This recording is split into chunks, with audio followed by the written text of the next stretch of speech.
The stagecoach lurched sideways as the wheel hit another frozen rut in the mountain pass, and Georgiana Ross clutched her wedding dress tighter against her chest, watching through the frosted window as fat snowflakes began to fall from the gray November sky. She was supposed to marry Preston Caldwell in 3 hours, a man she had met exactly twice before her father signed the contract that would merge their cattle empires, and every mile closer to Walla Walla. Washington made her heart feel heavier in her chest like a stone sinking in deep water. "Miss Ross, we are making good time despite the weather," the driver called down through the hatch, his voice muffled by the wind that had started to howl through the mountain pass. Georgiana nodded without responding, pressing her gloved hand against the cold glass. It was November of 1883, and she had left her family ranch in Oregon 2 days ago with nothing but this trunk full of clothes, her grandmother's pearl necklace, and a heart full of questions she dared not speak aloud. Her father had been clear about expectations. Preston Caldwell owned the largest spread in southeastern Washington territory, and their marriage would secure water rights that her family desperately needed. Love was a luxury for women who could afford it, he had told her, and she was 22 years old, which meant time was running out for advantageous matches. The snow fell harder now, transforming from lazy flakes into a curtain of white that made the trees on either side of the narrow road disappear into ghostly shadows. Georgiana leaned forward, worry creeping up her spine as she realized she could barely see 10 feet ahead of the coach. The horses whinnied nervously, their hooves sliding on the increasingly slick ground, and the driver's curses grew louder and more creative. She had traveled this route before in summer when wildflowers carpeted the valley floor and the blue mountains rose purple and majestic against endless blue sky. But this was different, dangerous in a way that made her breath catch. The crack of splitting wood came without warning. The coach tilted violently to the left, and Georgiana was thrown hard against the door, her shoulder slamming into the frame with enough force to make stars burst behind her eyes. She heard the driver shouting, heard the horses screaming in panic, and then the world turned upside down as the stagecoach rolled once, twice, before coming to rest on its side in a snowbank that had drifted deep against a stand of ponderosa pines. For several long seconds, Georgiana could not move, could not breathe, could only lie there in a tangle of skirts and scattered belongings while snow poured through the broken window above her head. Her wedding dress had tumbled free from its box and lay draped across her like a white shroud, the delicate lace already dusted with snowflakes that melted and spread in dark patches across the silk. Pain radiated through her shoulder and ribs, but when she carefully moved each limb, nothing seemed broken. The driver was silent now, and that silence was worse than his cursing had been. "Hello," she called out, her voice weak and trembling. "Sir, can you hear me?" Nothing answered but the wind and the distant sound of the horses crashing through underbrush as they fled in terror, still tangled in their traces. Georgiana swallowed hard against rising panic and forced herself to think clearly. She needed to get out of this overturned coach. She needed to check on the driver. She needed to find shelter before this snow became a full blizzard that would bury her alive. Using the seats and door frame, she managed to pull herself up and out through the broken window, gasping as the full force of the wind hit her like a physical blow. The cold was immediate and brutal, cutting through her traveling dress as though the heavy wool was nothing more than cotton gauze. She could barely see 3 feet in any direction now, but she stumbled around to the front of the coach where the driver had been thrown clear, lying motionless in the snow with his neck bent at an angle that made her stomach turn over. She dropped to her knees beside him, pressing shaking fingers against his throat, praying for a pulse she knew she would not find. The snow was already beginning to cover him, peaceful and terrible, and Georgiana felt tears burn hot down her frozen cheeks. She did not even know his name. He had been hired in Portland to drive her to her wedding, a weathered man with kind eyes who had told her about his grandchildren during their rest stops. And now he was gone, and she was alone on a mountain pass in a blizzard with night coming fast. The practical part of her mind, the part her father had trained to think like a rancher who had survived droughts and harsh winters, took control. She could not help the driver now, but she could try to save herself. The coach was shelter of a sort, and her trunk was still inside with warmer clothes and blankets. Moving as quickly as her bruised body would allow, Georgiana climbed back into the overturned coach and dragged out her trunk, pulling out her winter coat, an extra pair of gloves, and 2 wool blankets. She wrapped one around her shoulders and was reaching for her boots when she saw her wedding dress lying in the snow outside, already half buried. Something about that image broke through her shock, and she started to laugh, a wild sound that bordered on hysteria. She was supposed to be preparing for her wedding right now, letting strange women from Walla Walla fuss over her hair and corset, while she smiled and pretended this was the happiest day of her life. Instead, she was stranded on a mountain in a blizzard, alone except for a dead driver and a wedding dress that was being buried by snow just as surely as her future was being buried with it.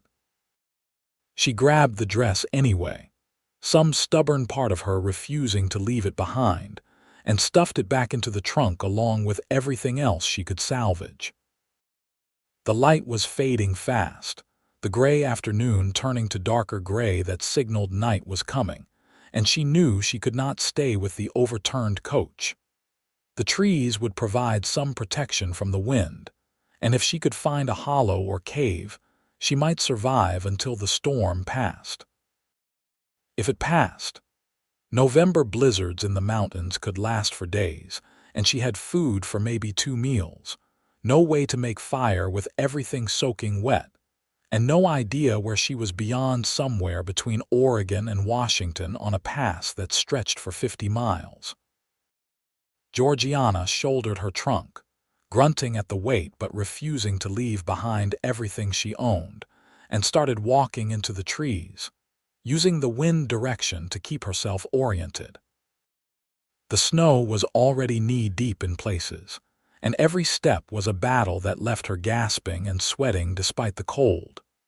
Her shoulder throbbed where she had hit the coach door, and she suspected she would have bruises blooming purple and green by morning, if she survived to see morning. She had been walking for what felt like hours, but was probably only 20 minutes when she heard it over the howling wind, a sound that made her freeze in her tracks with her heart suddenly pounding hard enough to crack ribs. A horse, whinnying somewhere close by, and then a man's voice, low and steady, talking to the animal in soothing tones. Georgiana stood perfectly still, knowing that a stranger in these mountains could be salvation or death, and there was no way to know which until it was too late to run. "Easy now, easy," the voice said, coming closer. "What are you doing out in this storm, all tangled up in leather you should not be wearing?" The sound of a knife cutting through harness straps, and then the horse again, calmer now. "Where's your driver, friend? Where's the coach you belong to?" Georgiana made a decision, praying it was the right one. "The coach overturned about half a mile back," she called out, her voice nearly lost in the wind. "The driver is dead. I am the only passenger." Silence, and then the sound of boots crunching through snow, and a man emerged from the white curtain like a ghost materializing from mist. He was tall and broad-shouldered, dressed in a heavy sheepskin coat with a wide-brimmed hat pulled low against the snow, and he carried a rifle in one hand with the easy confidence of someone who knew how to use it. She could not see his face clearly in the failing light, but when he stopped a respectful distance away, She caught the gleam of dark eyes studying her with an intensity that made her feel exposed despite all her layers. "You hurt?" he asked, his voice carrying a hint of drawl that marked him as someone from the Southwest, Texas maybe, or New Mexico territory. "Bruised, but nothing broken," she replied, lifting her chin despite her chattering teeth. "My shoulder took the worst of it." He nodded, seeming to make some internal decision. "I have a line cabin about 2 miles west of here. It is not much, but it has walls and a stove and enough firewood to keep us from freezing. This storm is going to get worse before it gets better, and you will not survive the night out here." He shifted the rifle to his other hand and gestured toward the trees. "I am Harrison Abbott. I work for the Caldwell outfit, checking fence lines and water sources in the high country. You have my word I mean you no harm, but I understand if you would rather take your chances with the weather." Georgiana almost laughed at the bitter irony. She was running toward the Caldwell ranch to marry into it, and now she was being rescued by one of its cowboys. But she knew she had no real choice. The cold was already seeping into her bones, and her hands had gone numb inside her gloves despite the wool. "Georgiana Ross," she said, "and I would be grateful for the shelter." Something flickered across his face at her name, recognition maybe, but he said nothing about it. Instead, he walked past her and bent to pick up her trunk, lifting it as though it weighed nothing instead of the 60 pounds of clothes and books and personal items she had been dragging through the snow. "Stay close," he said. "Visibility is getting worse."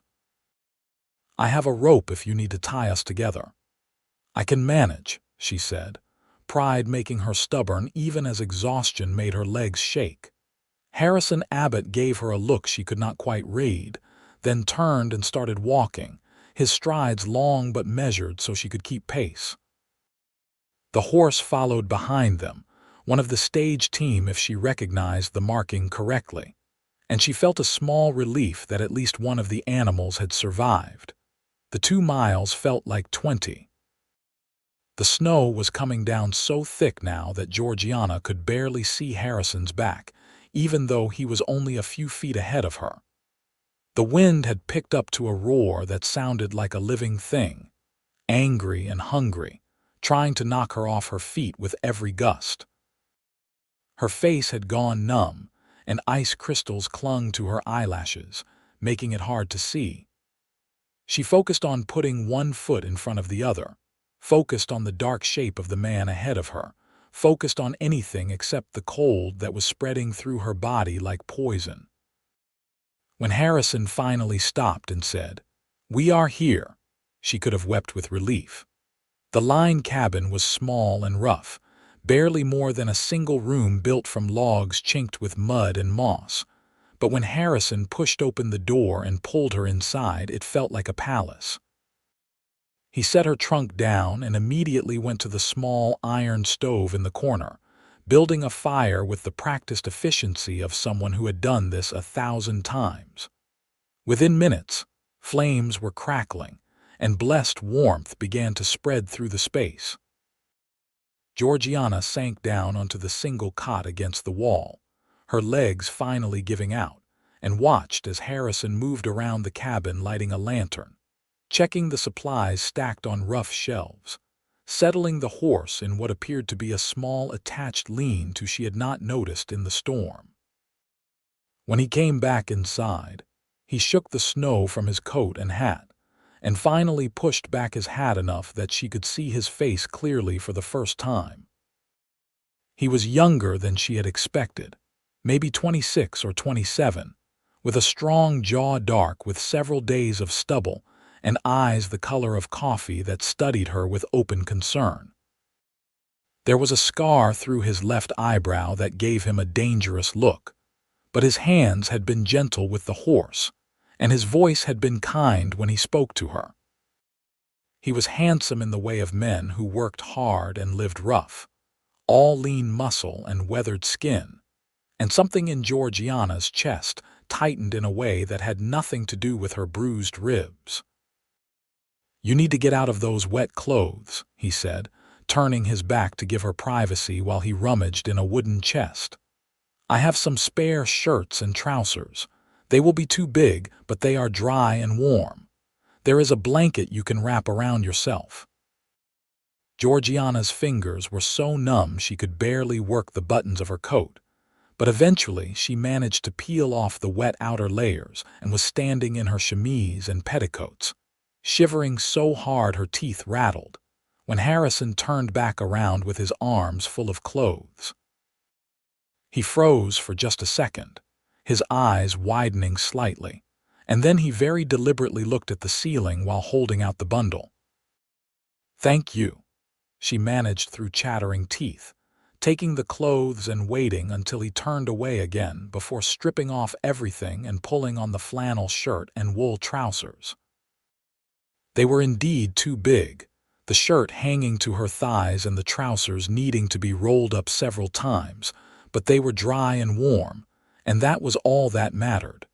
She wrapped the blanket around her shoulders like a shawl and sat back down on the cot. "You can look now." Harrison turned, and something in his expression softened when he saw her swimming in his clothes. "Better," he said. "I will make coffee and heat some beans. It is not much of a supper, but it will keep strength in you until the storm passes and we can get you to town." He paused, his jaw tightening. "I am sorry about your driver. Did you know him well?" "Not well," Georgiana admitted, guilt washing over her. "He told me about his grandchildren. I do not even know his name." "Samuel Fletcher," Harrison said quietly. "He has been driving the Portland to Walla Walla route for 10 years. Good man. His family will be devastated." He was quiet for a moment, staring into the flames of the stove. "The storm should break by tomorrow afternoon if we are lucky. When it does, I will ride to Walla Walla and bring back help. We will recover his body and get you where you need to be." Where she needed to be. Her wedding was supposed to start 3 hours ago, and by now Preston Caldwell and his family and her father would be wondering where she was, probably thinking she had gotten cold feet and run away. The thought of her father's fury when she finally arrived made her stomach churn.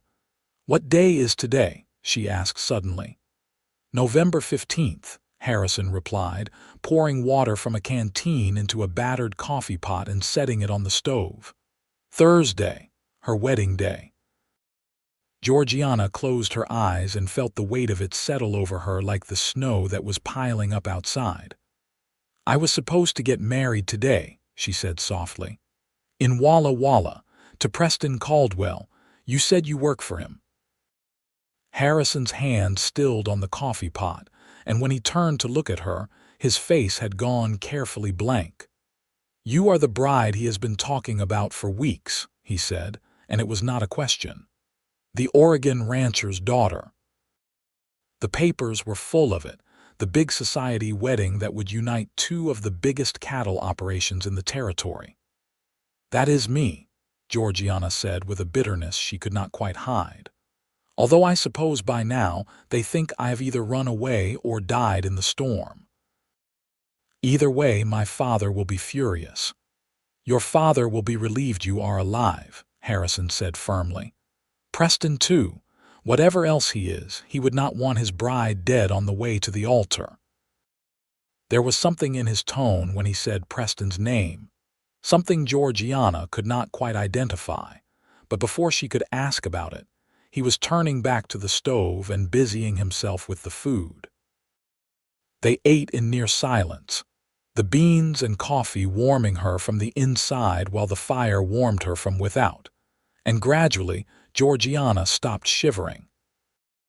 The storm continued to rage outside, wind screaming around the cabin walls and snow piling up against the door, but inside the small space felt safe, almost cozy, and she found herself studying Harrison as he cleaned their few dishes and checked the stove and did all the small tasks of making them comfortable for the night.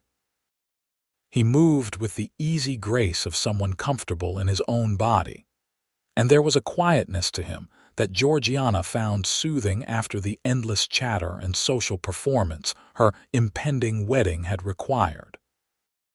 He did not try to fill the silence with empty words or ask intrusive questions, and she was grateful for it.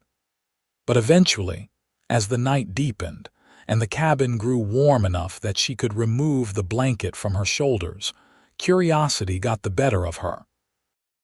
"How long have you worked for the Caldwell outfit?" she asked. Harrison looked up from where he was checking the horse in the lean-to, visible through the open connecting door. "About 2 years," he said. "I came up from Texas after my father died. He had a small spread near San Antonio, but after he passed, my mother wanted to live with her sister in Portland, and I did not have the money to keep the ranch going on my own. Heard they were hiring riders up north, and I needed the work. Do you miss it, Texas?" He considered the question, running a hand along the horse's flank. "Sometimes. It is different up here, colder and wetter, but the work is good and the pay is fair.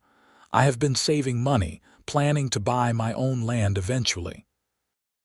Nothing big, just enough to run a few head of cattle and maybe some horses. That is the dream, anyway." He smiled, and it transformed his face from merely handsome to something that made Georgiana's heart skip. "What about you? Do you want to be a rancher's wife?" It was the first time anyone had asked her that question. Everyone else had simply assumed she would be grateful for the match, thrilled to marry into the Caldwell empire, happy to play the role of society wife in Walla Walla's small but ambitious upper class. But Harrison was watching her with genuine curiosity, and she found herself telling him the truth. "I do not know," she admitted.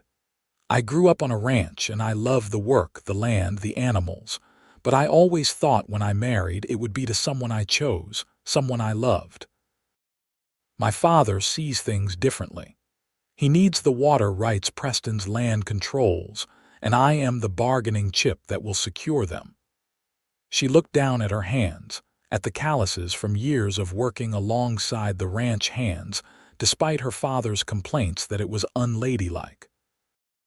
"I have met Preston twice. Both times he talked for an hour about his plans to expand the ranch, his political ambitions, his vision for building a cattle empire that will rival anything in Montana or Wyoming. He never once asked me what I wanted." Harrison was quiet for a long moment, and when she looked up, she found him watching her with an expression she could not quite name. "Preston Caldwell is a complicated man," he said carefully. "He is smart and ambitious, and he has built something impressive with that ranch. But he is also ruthless and controlling, and he does not take kindly to anyone questioning his decisions. I have seen him fire men for less than talking back, and I have heard stories about how he treats people who cross him." He paused. "I should not be speaking ill of my employer, especially not to his future wife, but I think you should know what you are walking into." "What I am walking into," Georgiana repeated, "as though I have a choice." "You always have a choice," Harrison said quietly. "It might not be an easy one, and there might be consequences, but there is always a choice." Before she could respond, a massive gust of wind hit the cabin, making the walls shudder and sending a downdraft through the stove that filled the room with smoke. They both jumped up, Harrison rushing to adjust the damper while Georgiana opened the door a crack to let the smoke escape. And for a few chaotic minutes, they were too busy to talk. When the stove was finally drawing properly again and the smoke had cleared, they both sat back down, and the moment for deeper conversation had passed. "You should take the cot," Harrison said, reaching for a bedroll stacked in the corner. "I will sleep by the stove. Wake me if you need anything or if you feel worse. Injuries from an overturned coach can be deceiving." Georgiana wanted to protest, wanted to insist she could not take his bed, but exhaustion was crashing over her in waves now that she was warm and fed. and her shoulder ached with a deep, throbbing pain that made her feel slightly sick. She nodded and lay down on the cot, pulling the blanket up to her chin, and watched through half-closed eyes as Harrison spread his bedroll on the floor and settled in with his hat pulled low over his eyes.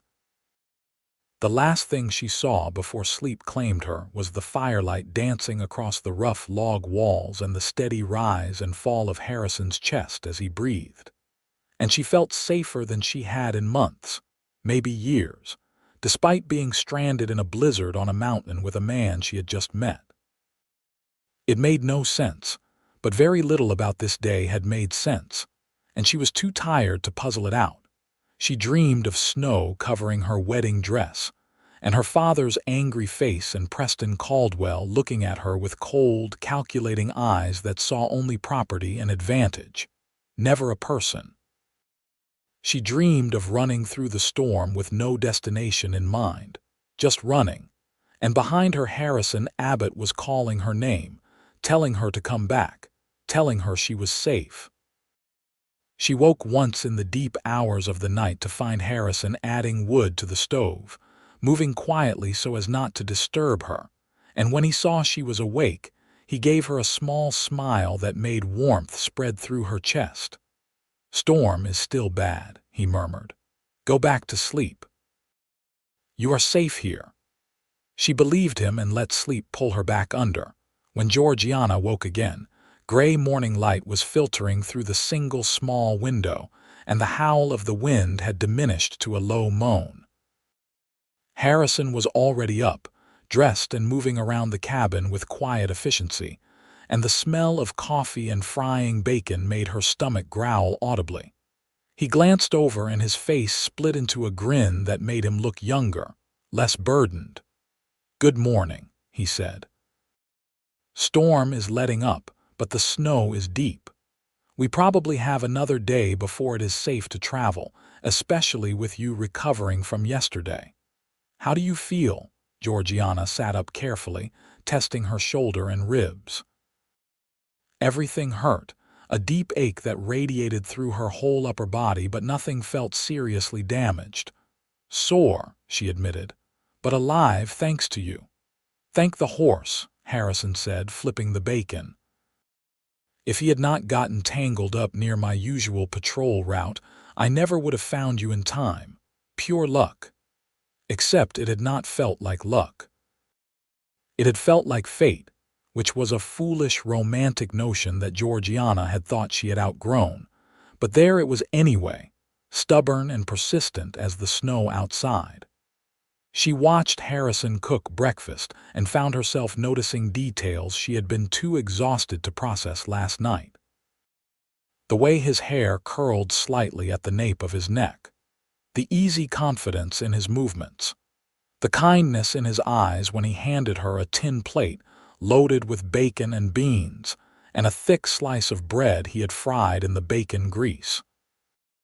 They ate together, sitting on the floor near the stove because Harrison insisted she keep the cot for back support, and talked about inconsequential things. He told her about growing up in Texas, about learning to rope and ride before he could properly walk, about the hard years after his father got sick, and they had slowly lost everything trying to pay for doctors who could not help. She told him about her childhood in Oregon, about her mother who had died when Georgiana was 10, about taking over the household at an age when most girls were still playing with dolls. "You never had a chance to just be young," Harrison observed, and there was something in his voice that made Georgiana look at him sharply. "Neither did you," she countered. "No," he agreed. "But I am a man. People expect us to work hard and sacrifice. They should not expect that from a 22-year-old woman who deserves to make her own choices about her life."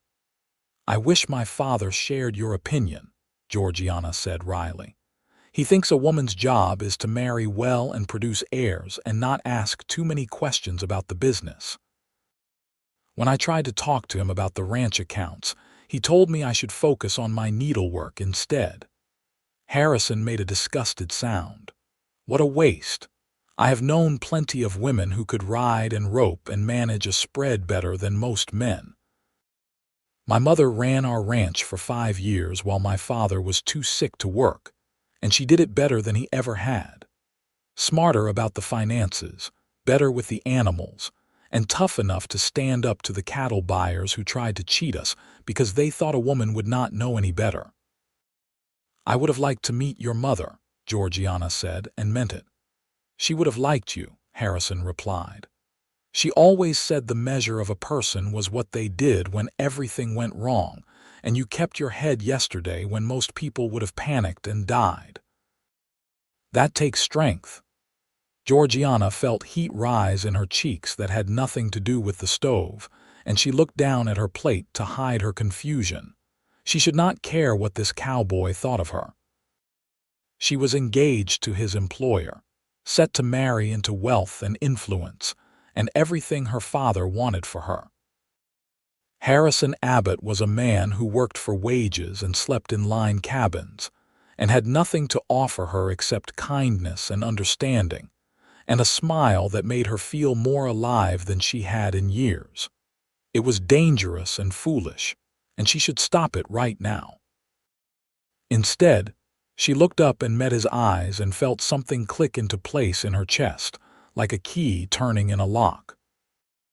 The day passed slowly, measured in cups of coffee and hands of poker, played with a worn deck Harrison produced from his saddlebag, and long conversations that ranged from politics to poetry, to the best way to break a stubborn horse. The storm continued outside, but with less fury, and by evening they could see the dark shapes of trees through the falling snow. Harrison went out several times to check on the horse and clear snow from the door, and each time he came back in with his coat and hat covered in white, stamping his feet and shaking off the cold. "Another few hours and it should be safe to travel," he said after his last scouting trip, as full dark settled over the mountain. "I will ride to Walla Walla first thing in the morning, let them know you are safe, and bring back a wagon to transport you properly. You should be at the Caldwell Ranch by tomorrow afternoon." Georgiana felt her stomach drop at the words, and she realized with a jolt that she did not want to leave this cabin. She did not want to go to Walla Walla and marry Preston Caldwell, and spend the rest of her life as a society wife playing a role that would slowly suffocate her. She wanted to stay here in this rough cabin with this kind cowboy who treated her like a person instead of a possession, who asked her opinions and listened to her answers and made her feel like maybe there was more to life than duty and obligation. But that was a fantasy, and she was old enough to know the difference between fantasy and reality.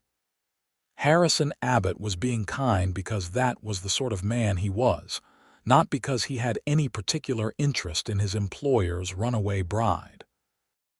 Tomorrow he would take her to Walla Walla and collect whatever reward Preston offered, and she would marry a man she did not love, and in a few years she would barely remember this strange interlude on the mountain except as an odd story to tell at parties. Except she knew that was a lie. She would remember every minute of these 2 days for the rest of her life. "Georgiana," Harrison said quietly, and she realized she had been staring into the fire without speaking for several minutes. "Are you all right?" "No," she said honestly. "I am not, but I will be. I always am." He moved to sit beside her on the floor, close enough that she could feel the warmth radiating from him but not touching, careful of propriety even here where no one could see them. "You do not have to marry him," Harrison said, his voice low and intense.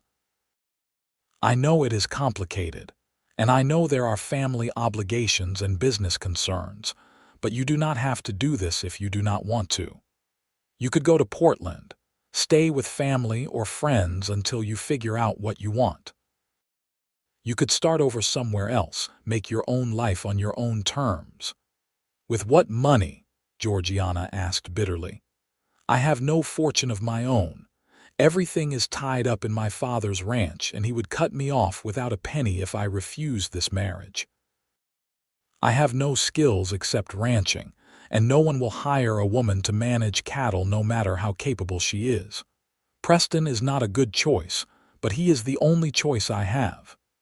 "That is not true," Harrison said fiercely. "You are smart and capable and strong, and you could do 100 things if you gave yourself permission to try. You could work as a teacher or a seamstress or a cook. You could homestead your own land and build something from nothing. It would be hard, probably the hardest thing you have ever done, but at least it would be yours. At least you would be free." Georgiana turned to look at him, and in the firelight his eyes were blazing with conviction and something else, something that made her breath catch. "Why do you care what I do?" she whispered. "You do not even know me." "I know enough," Harrison said roughly. "I know you are brave and honest and kind. I know you kept your head in a crisis that would have broken most people.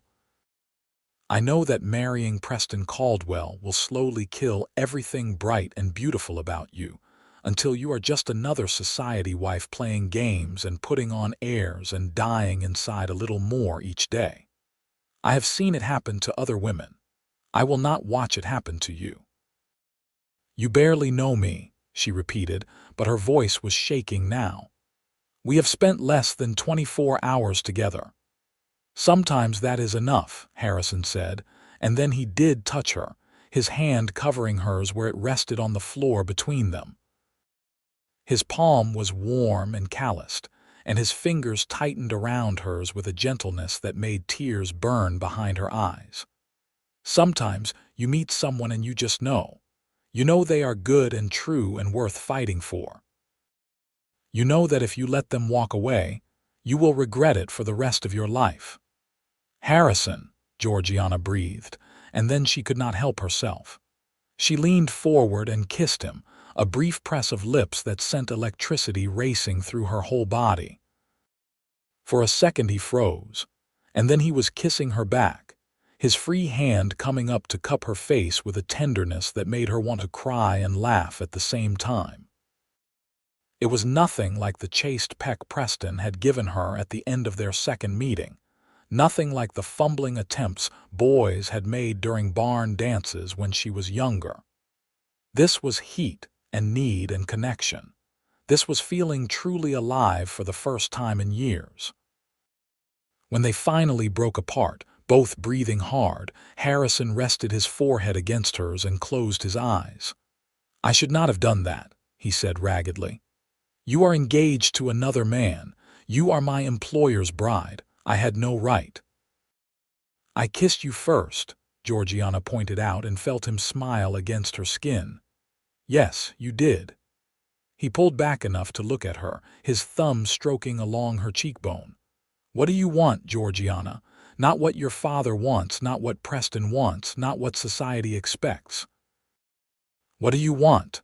The question hung in the air between them, huge and terrifying and liberating all at once. What did she want? For so long, she had been focused on doing what was expected, meeting obligations, being the dutiful daughter who would save the family ranch through an advantageous marriage. But Harrison was asking her to think beyond all that, to imagine a life built on her own terms, and the possibilities made her feel dizzy. "I want to wake up every morning and feel excited about the day ahead instead of dreading it," she said slowly, working through the thoughts as she spoke them. "I want to work with horses and cattle, to use my skills instead of hiding them because they are not ladylike. I want to laugh without worrying that someone will think I am too loud or too common. I want to marry someone who sees me as a partner, not a pretty ornament or a business transaction." She met his eyes squarely. "I want to feel the way I felt when you kissed me just now. Is that selfish?" "No," Harrison said firmly. "That is not selfish. That is human. And you deserve all of it, every single thing you just named." He took a deep breath, and she could see him wrestling with something. "I do not have much to offer you. I have about $800 saved, which is enough to file a homestead claim and buy some basic supplies and a few head of breeding stock.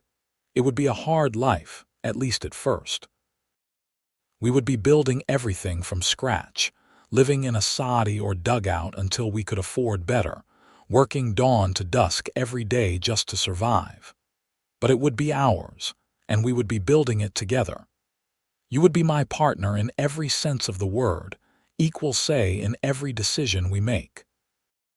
Georgiana stared at him, her heart pounding so hard she could feel it in her throat. Are you asking me to marry you? We have known each other for one day. I am asking you to give us a chance, Harrison said. I am asking you to choose yourself, choose freedom, choose the possibility of real happiness instead of settling for a comfortable prison. If that means marrying me, then yes, I am asking you to marry me.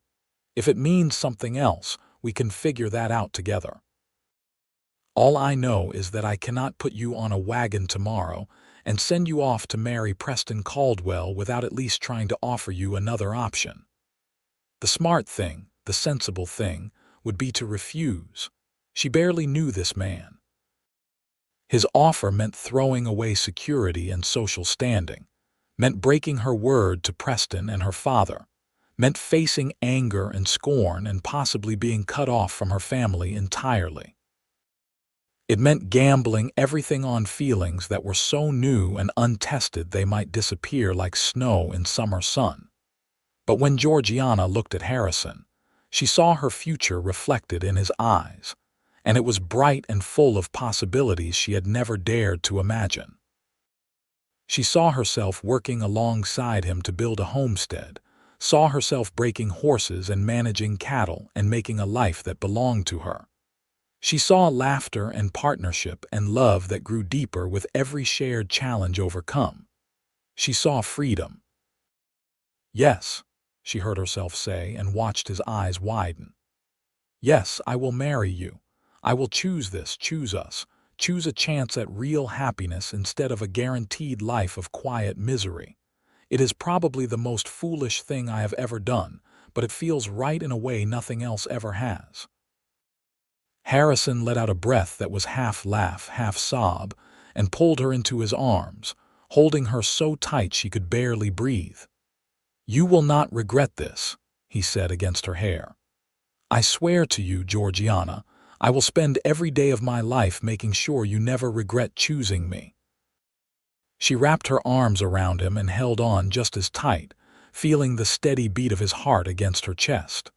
How do we do this? She asked practically, because someone needed to think about logistics. If you take me to Walla Walla tomorrow, Preston will never let me go. My father will be there by now, and they will both pressure me to go through with the wedding regardless of what I want. Harrison pulled back, his expression turning calculating in a way that reminded her he had survived on his own in rough country for years. We do not go to Walla Walla, he said. There is a town called Dayton about 20 miles south of here, close to the Oregon border. It is small, but it has a minister and a general store and a land office. We can get married there, file a homestead claim, and be legally settled before anyone knows where to look for us. By the time Preston and your father track us down, you will be my wife, and there will be nothing they can do about it. They will be furious, Georgiana warned. My father might disown me. Preston will probably try to cause trouble for you, maybe get you blacklisted from ranch work in the territory. Let them be furious, Harrison said with a shrug. I have been blacklisted before, and I survived.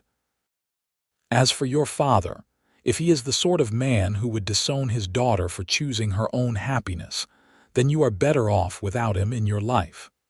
I know that sounds harsh, but it is the truth. Georgiana thought about her father, about his cold pragmatism, and his insistence that emotions had no place in business decisions. He had never been intentionally cruel, but he had never been warm either, never told her he loved her or that he was proud of her, except in terms of how well she had performed her assigned role. Would she really be losing anything important if he cut her off? Or would she actually be gaining freedom from expectations that had been slowly crushing her for years? "All right," she said, making the decision. "We do it your way. We leave at first light for Dayton, get married, and start our new life before anyone can stop us." Harrison kissed her again, deeper this time, and she felt the last of her doubts burn away in the heat between them. This was right. This was crazy and impulsive and completely right, and for the first time in years, Georgiana felt like she was exactly where she was supposed to be. They talked through the night, making plans and dreaming out loud about the future they would build together. Harrison told her about land he had scouted in the Wallowa Valley, good grazing country with water and timber and soil that would support crops. Georgiana talked about the breeding program she wanted to develop, crossing sturdy range horses with faster thoroughbred stock to create animals that combined the best traits of both. They argued cheerfully about whether to focus on cattle or horses, settled on a mix of both, and then argued about what to name their eventual ranch. As dawn light began to filter through the window, pale and clean after the storm, they finally lay down together on the cot, fully clothed but wrapped in each other's arms, and Georgiana felt peace settle over her like a warm blanket. Harrison's breath was steady against her hair, and his hand traced lazy patterns on her back, and she knew with absolute certainty that she had made the right choice. "Are you scared?" Harrison murmured as the sky outside turned from gray to pink to gold. "Terrified," Georgiana admitted. "But also excited, also hopeful, also happier than I have been in longer than I can remember." "Good," he said, and she could hear the smile in his voice. "That makes two of us." They rose with the sun, ate a quick breakfast of the last of the bacon and bread, and packed up Harrison's few belongings. Georgiana looked at her trunk, at all the fine dresses and fancy items she had brought for her new life as Preston Caldwell's wife, and made a decision.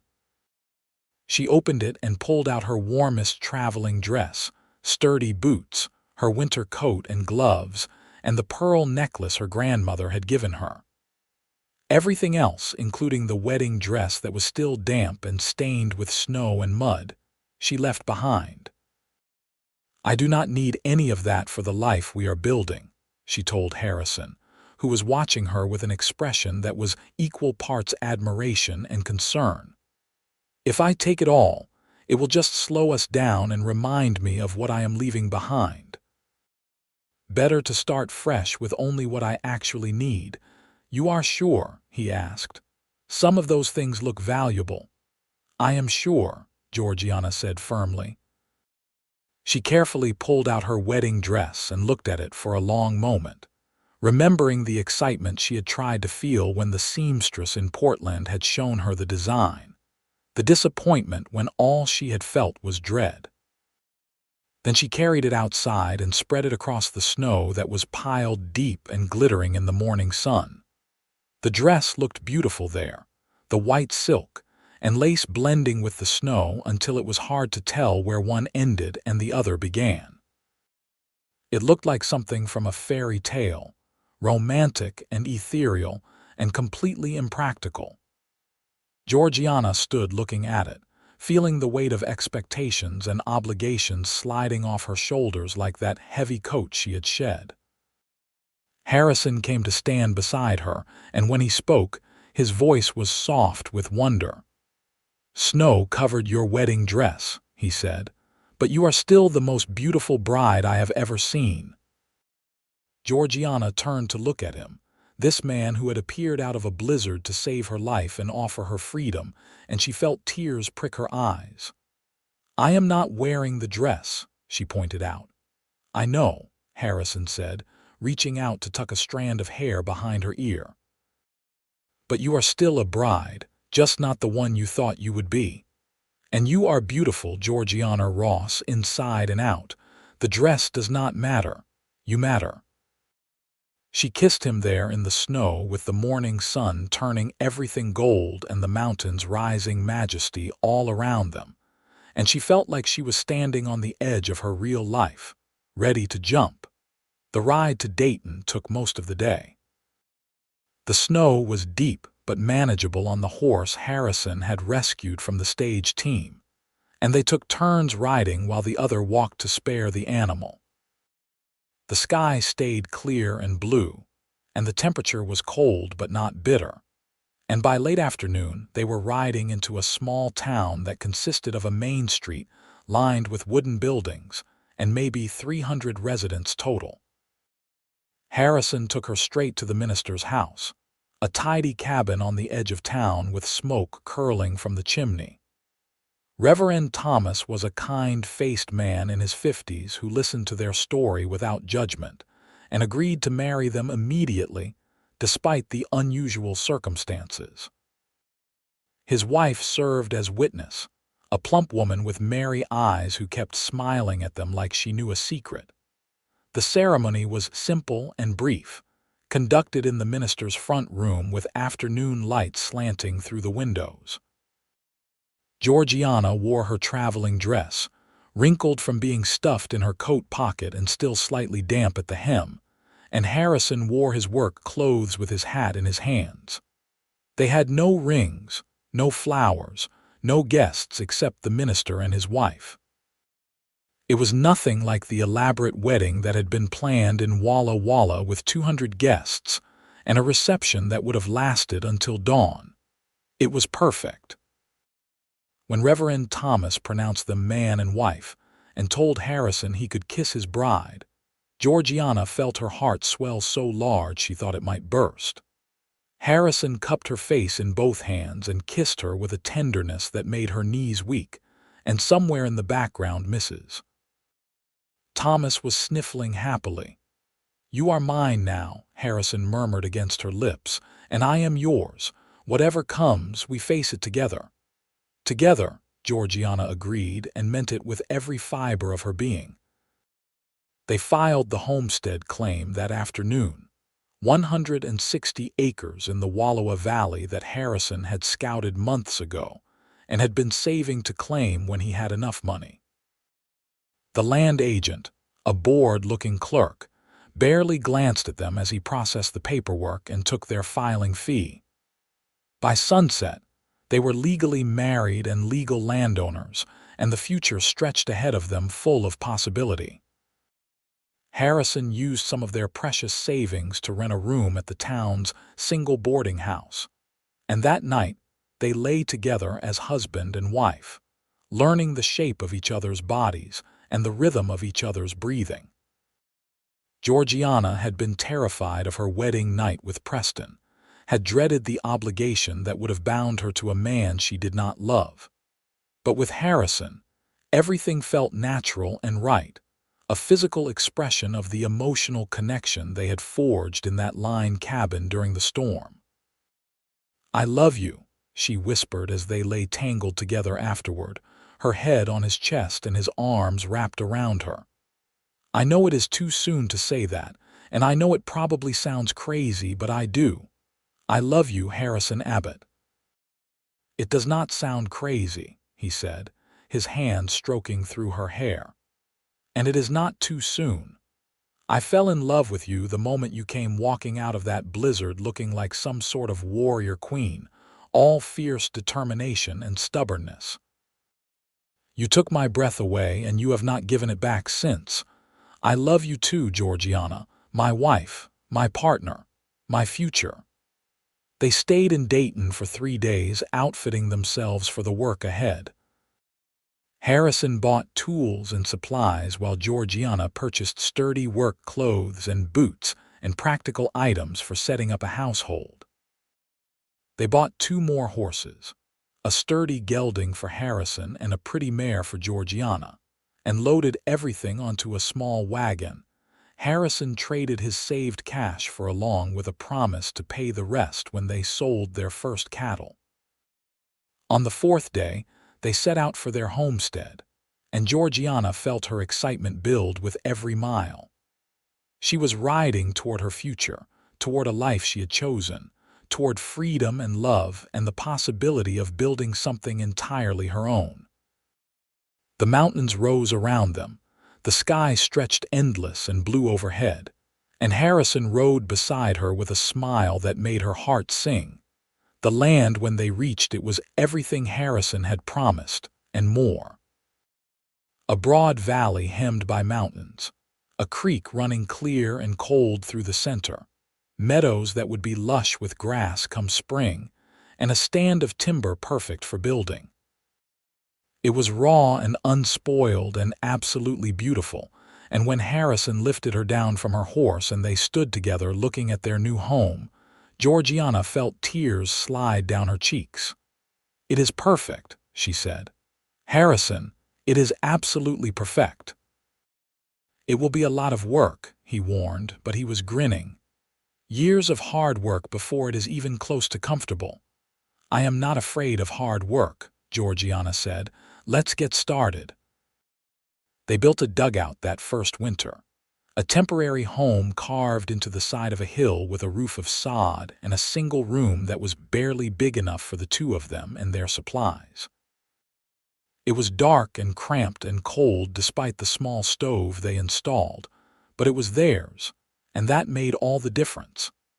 They worked side by side every day, clearing land and cutting timber and making plans for the cabin they would build come spring.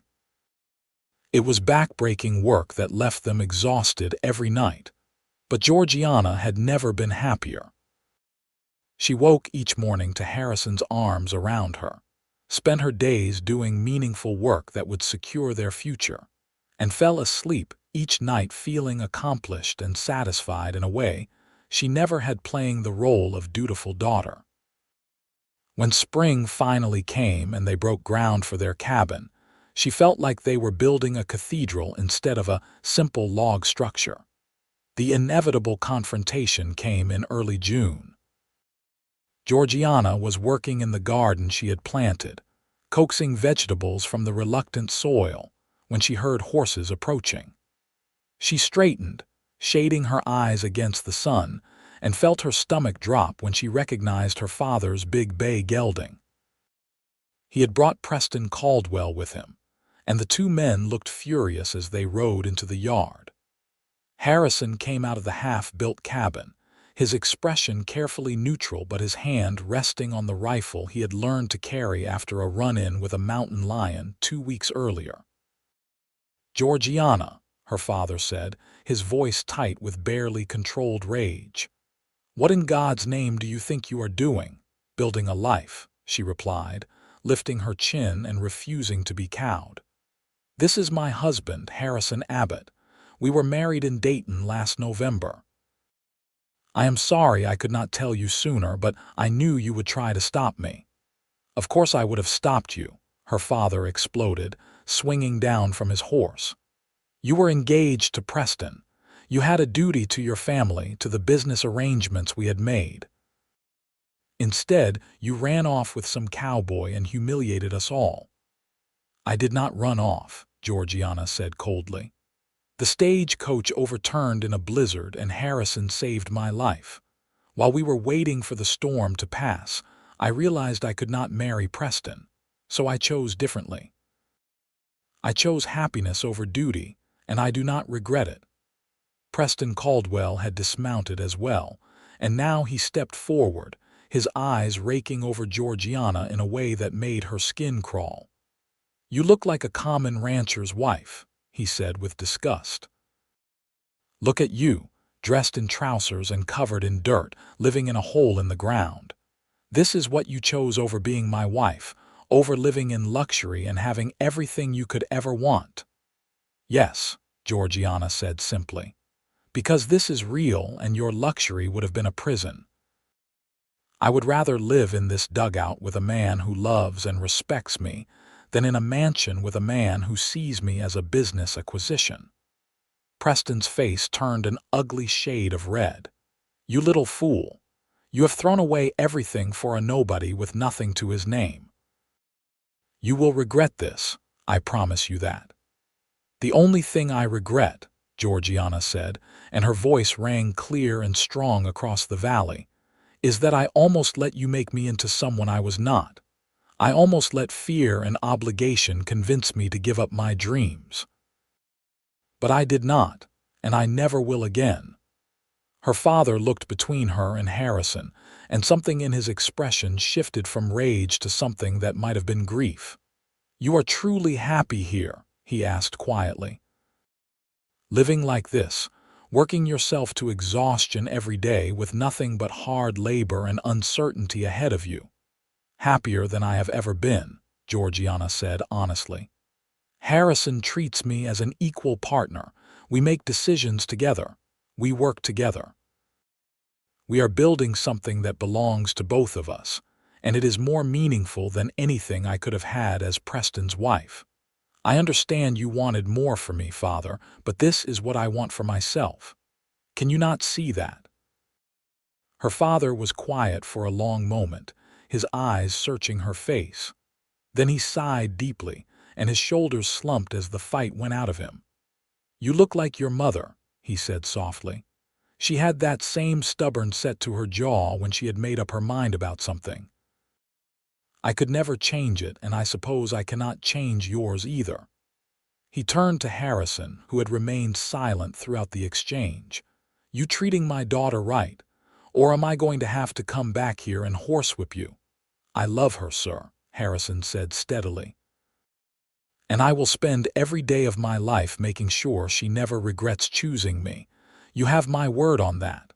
Her father studied Harrison for another long moment, then nodded slowly. "See that you do."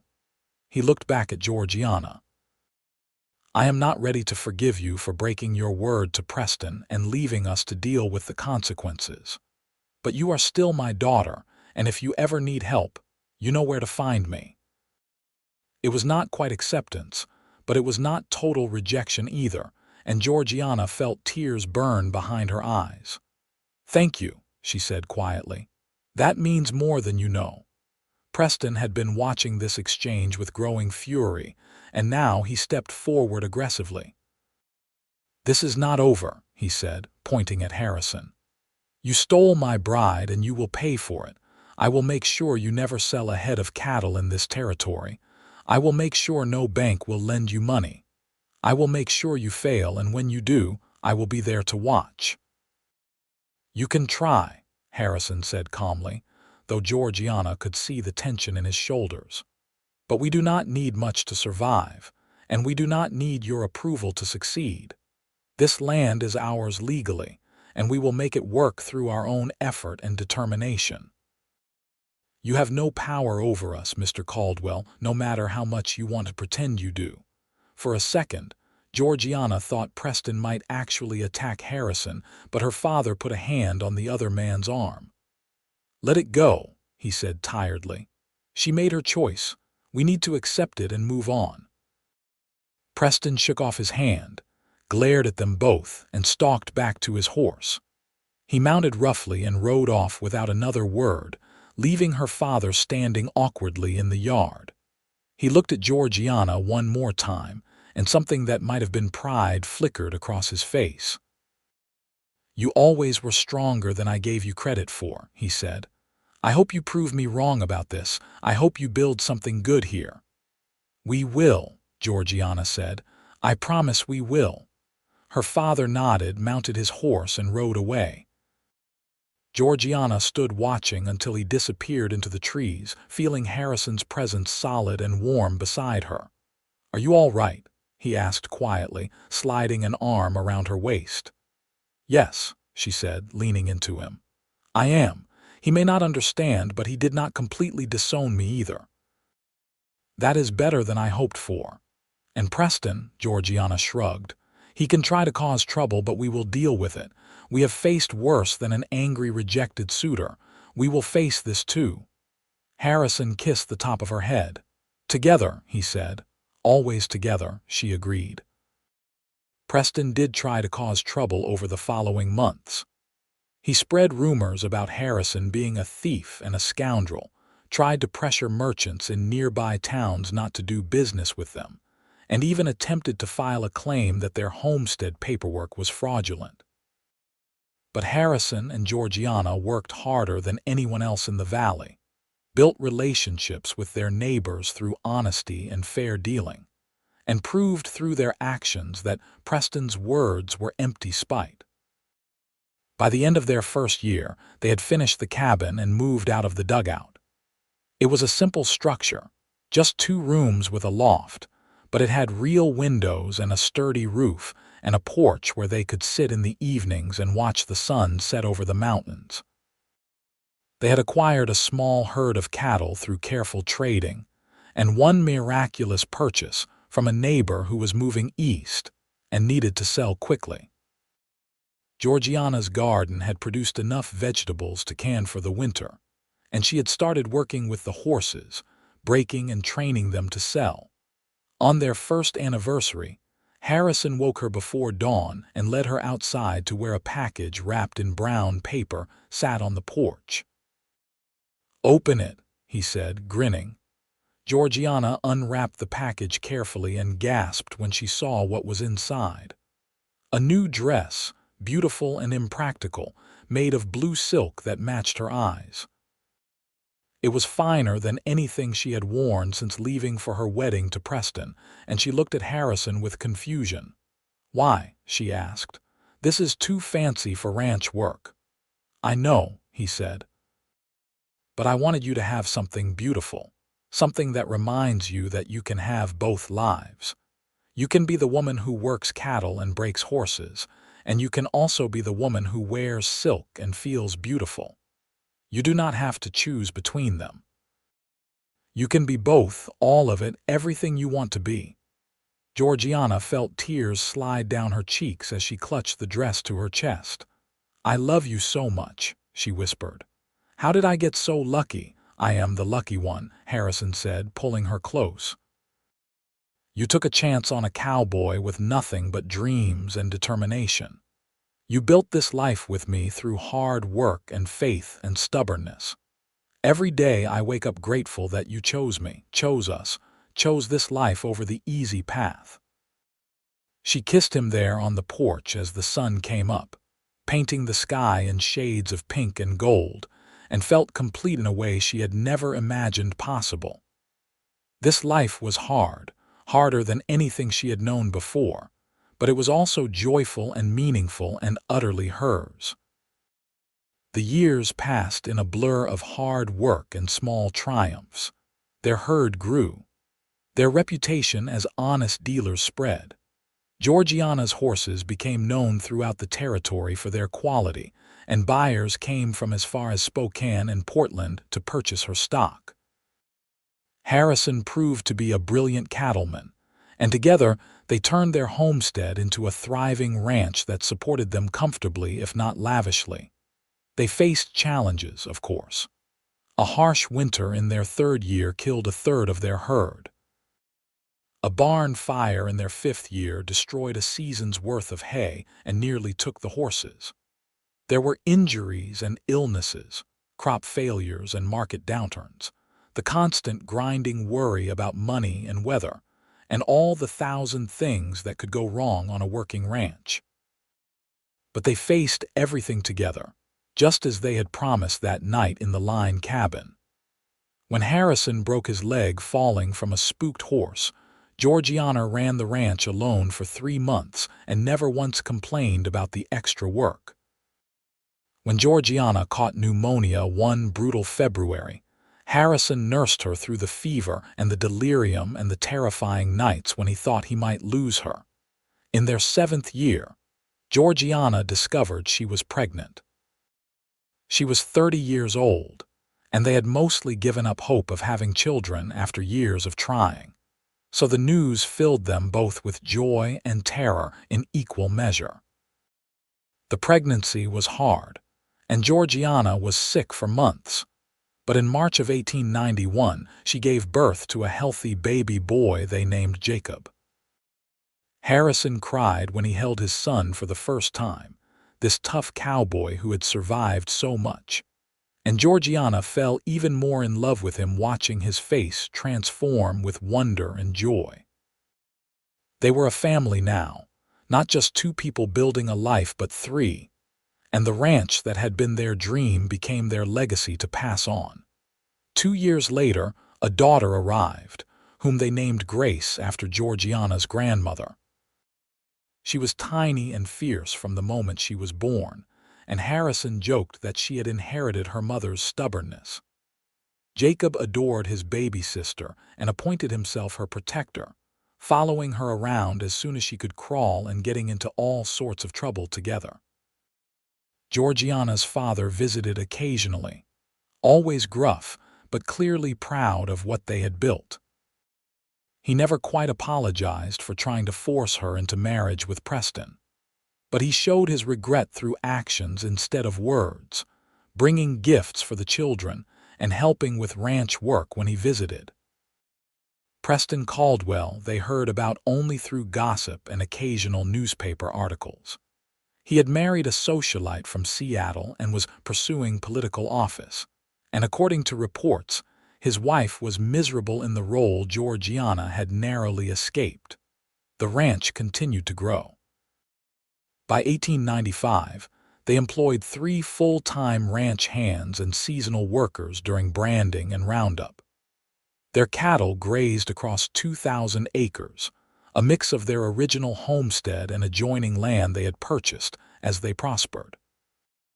Georgiana's horse breeding program had become so successful that they built a second barn specifically for the breeding stock, and she spent her days working with the animals she loved while Harrison managed the cattle operation. On a cool September evening in 1899, 16 years after that fateful blizzard, Harrison and Georgiana sat on their porch watching Jacob, now 8 years old, teaching 6-year-old Grace how to rope a fence post. The children were laughing, their voices carrying clear across the yard, and the mountains rose purple against the sunset sky. "You ever regret it?" Harrison asked quietly, reaching over to take Georgiana's hand. "Choosing this life instead of the one your father had planned for you?" Georgiana looked at him. This man who had offered her freedom when she was trapped, who had built a life with her through years of hard work and dedication, who had loved her faithfully through good times and bad. She looked at their children, healthy and happy and growing up with opportunities she had never had. She looked at the ranch they had carved from wilderness through their own sweat and determination, at the life they had created from nothing but love and stubborn refusal to give up. "Not even for a second," she said honestly. "This life, this family, this partnership we have built, it is everything I dreamed of and more than I ever dared to hope for. You are everything, Harrison. You and the children and this ranch and this life we have made together. I would choose you 1,000 times over." Harrison raised her hand to his lips and kissed it gently. "I remember seeing you in that line cabin, trying to be brave when you were terrified, and thinking you were the strongest person I had ever met. I remember you standing in the snow looking at that wedding dress you left behind, and I told you that you were the most beautiful bride I had ever seen. 16 years later, you are even more beautiful, even stronger, even more everything I could ever want." "We have built something good here," Georgiana said, squeezing his hand. "Something real and lasting. Our children will inherit not just land and cattle, but a legacy of hard work and integrity, and the knowledge that love matters more than money or social standing. We have given them something neither of us had growing up, the freedom to choose their own paths. And they will choose well," Harrison said confidently, "because they have you as their mother, teaching them to be strong and independent and true to themselves." They sat in comfortable silence as the sun sank lower, painting the sky in brilliant oranges and reds.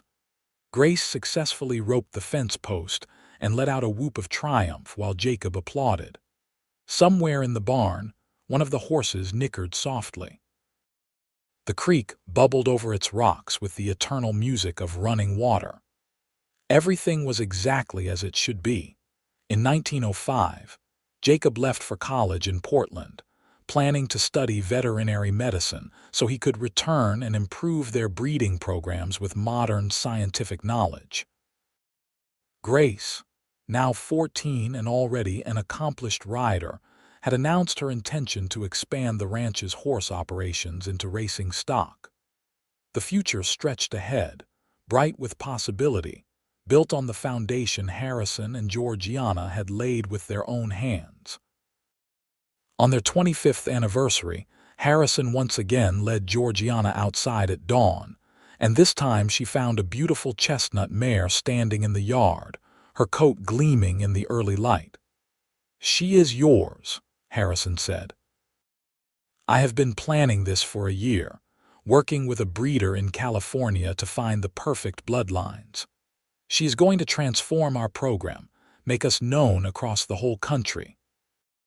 Georgiana walked to the mare, running her hands over the sleek coat, admiring the excellent conformation and the intelligent eyes. But when she turned back to Harrison, she was crying. "You did not need to do this," she said. "I have everything I need already." "I know," Harrison said, coming to wrap his arms around her from behind as they both looked at the beautiful horse. "But I wanted to. Because 25 years ago, you took a chance on a cowboy who had nothing but $800 and a dream. You built this empire with me, worked just as hard as I did, sacrificed just as much. This horse represents everything you are. Strong, beautiful, intelligent, capable of anything you set your mind to. She is a gift, but also a reminder that you deserve beautiful things, practical things, things that feed your soul and make you happy." Georgiana turned in his arms and kissed him, this kiss as full of love and passion as that first one in the line cabin all those years ago. "I am happy," she said against his lips. "So unbelievably happy every single day. You gave me that, Harrison. You gave me freedom and love and a life worth living. The horse is beautiful, but you are the greatest gift I have ever received." They spent that whole day together, just the two of them, riding out to check fence lines like they had done 1,000 times before. But this time they also stopped by the place where the line cabin had once stood, long since abandoned and fallen into ruins. They sat in the grass and remembered that snowy November when their lives had changed forever. "You ever wonder what happened to that wedding dress?" Harrison asked, lying back with his hands behind his head. "Sometimes," Georgiana admitted, lying down beside him and looking up at the endless blue sky. "I like to imagine it dissolved into the snow, became part of the mountain, and is still there somewhere in the soil and stone. A reminder that some things are meant to be left behind so new things can grow." "That is a good way to think about it," Harrison said. He rolled onto his side to look at her, his face serious. "I need you to know something, Georgiana. These 25 years with you have been the best years of my life. Every morning I wake up grateful. Every night I go to sleep satisfied. You made me a better man, a complete man, and I do not have words to express what that means to me." "You made me a free woman," Georgiana replied, reaching up to touch his face. "You gave me the courage to choose myself, to build a life on my own terms. You showed me that love is partnership, not possession, and that has made all the difference. We built this together, Harrison. Everything good in our lives, we created it through our own efforts and our unwavering commitment to each other." They rode back as the sun was setting, and Georgiana felt a profound sense of contentment settle over her. She had spent half her life now with Harrison, had built a family and a ranch and a legacy that would outlive them both. The frightened young woman who had been trapped in an overturned stagecoach seemed like a stranger, someone from another life entirely, and in a way she was. That Georgiana had died in the blizzard, and a new one had been born in a line cabin with a cowboy who saw her as an equal. This Georgiana was stronger, happier, more fully herself than that frightened girl could ever have imagined being.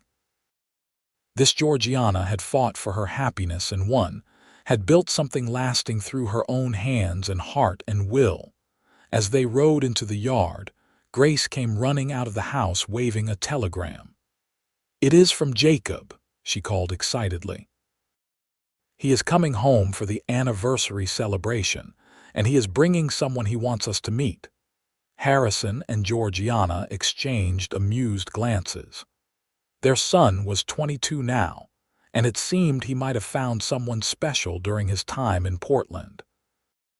The thought of another generation carrying on what they had started filled Georgiana with quiet joy. That night, after Grace had gone to bed and the ranch was quiet except for the usual sounds of animals and wind, Harrison and Georgiana sat on their porch wrapped in a shared blanket against the autumn chill. The stars were impossibly bright, scattered across the sky like diamonds on black velvet, and the moon was just rising over the mountains. "When I was young, I used to wonder what my life would look like," Georgiana said softly. "I would lie awake at night and try to imagine my future, but I could never quite see it clearly. I knew what my father wanted for me, what society expected, but I could never make those visions feel real. It was like trying to picture someone else's life." "And now," Harrison prompted. "Now I cannot imagine any other life than this one," she said simply. "This is the life I was supposed to live with you in this place we built together. Every challenge we faced, every triumph we celebrated, every quiet moment like this one, it all feels exactly right. Like the universe conspired to bring us together in that blizzard, and everything since has been unfolding exactly as it was meant to." Harrison pulled her closer, and they sat in comfortable silence, watching the stars wheel slowly overhead. 25 years of marriage, of partnership, of love that had only grown deeper with time. They had started with nothing but hope and determination, and they had built an empire through their own efforts. Their children would inherit not just land and wealth, but the knowledge that hard work and integrity and choosing happiness over obligation were the real treasures in life. "I love you, Georgiana Abbott," Harrison said as the night grew deeper and the cold more pronounced. "I loved you in that line cabin when you were wearing my too big clothes and trying not to show how scared you were. I loved you when you chose freedom over security. I loved you through every hard year and every good harvest, through the birth of our children and the building of our dreams. And I will love you until the day I die, and beyond if such things are possible." "They are possible," Georgiana said with absolute certainty, "because I will love you just as long and just as fiercely." "You saved me, Harrison, not just from that blizzard but from a life that would have slowly destroyed everything bright and true inside me. You gave me the space to become who I was meant to be, and for that, I will be grateful every day for the rest of my life."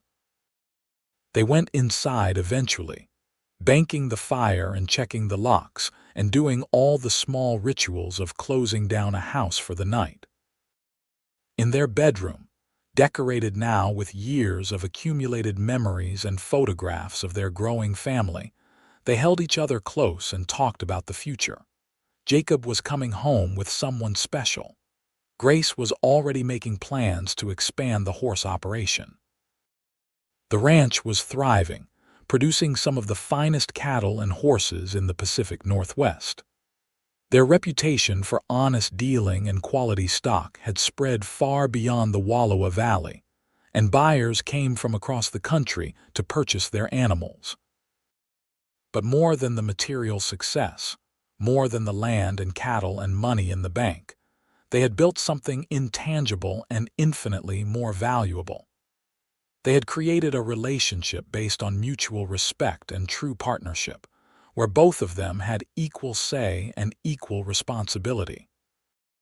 They had raised children who knew they were loved unconditionally, who felt secure enough to dream big and pursue those dreams fearlessly.